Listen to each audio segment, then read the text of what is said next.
But Siro, as you say, was launched in 2015 as a joint venture company between Vodafone, who you'll be familiar with, and ESB, which is the Electricity Supply Board in Ireland. So it's a 50-50 joint venture to roll out 100% fibre in Ireland, which is unique. Our target, our initial business plan is to do 50 towns in Ireland, connect 500,000 customers, which in Ireland is a lot because it's about 25% of the market.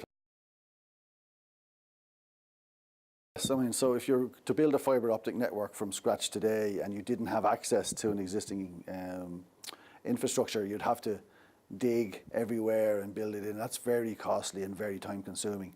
So I suppose the innovative piece that Siro has and its advantage is that it does have access to existing ducts. So if you're going into a new town, we would be able to run the fibre optic cable underground in the existing ducts of the electrical company, and then up onto the poles and into people's homes. So that sort of unique feature of Siro, I guess, gives us that competitive advantage, both in time and in cost savings.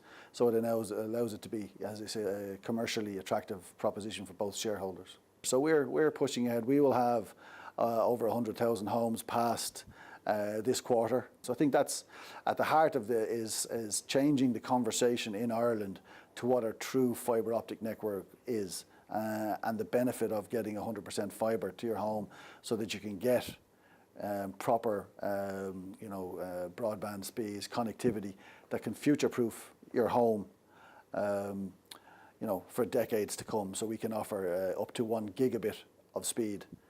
So it is the only network in Ireland that offers anywhere near that type of speed. So it's typically 10 times greater than you can get anywhere else.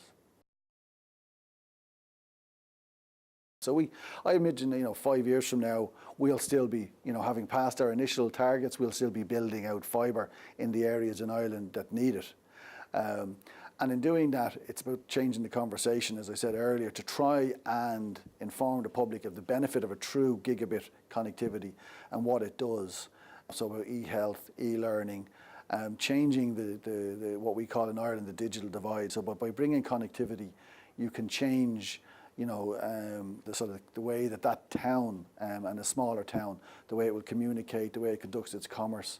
So we would see the gigabit society emerging in a way that small businesses, entrepreneurs can establish themselves in regional Ireland, so that you can be in regional Ireland and you can compete against towns here in Asia that have large connectivity, and it becomes a global marketplace. So I suppose that's the vision that we have, is looking out to sort of taking Ireland into the next century in terms of its connectivity, so that it continue to compete and win business in the marketplace for small businesses. And I suppose one of the things that's worth mentioning in this space is that we do actively, when we go into a town, we try and find a initiative with Vodafone as our partner here, where we would look to do like a digital hub. So we would, the people in the town would find a building, turning into a digital hub. We will provide 2 years free connectivity in there at gigabit speed, so that small businesses can establish themselves in the town, and it brings the people of the town to rally around behind the new service that Siro brings, so that they can see the benefit of having that sort of gigabit connectivity. So it's very much 3 to 5 years out, continue pushing to try and make sure Ireland is future-proofed as a country going forward from a connectivity point of view.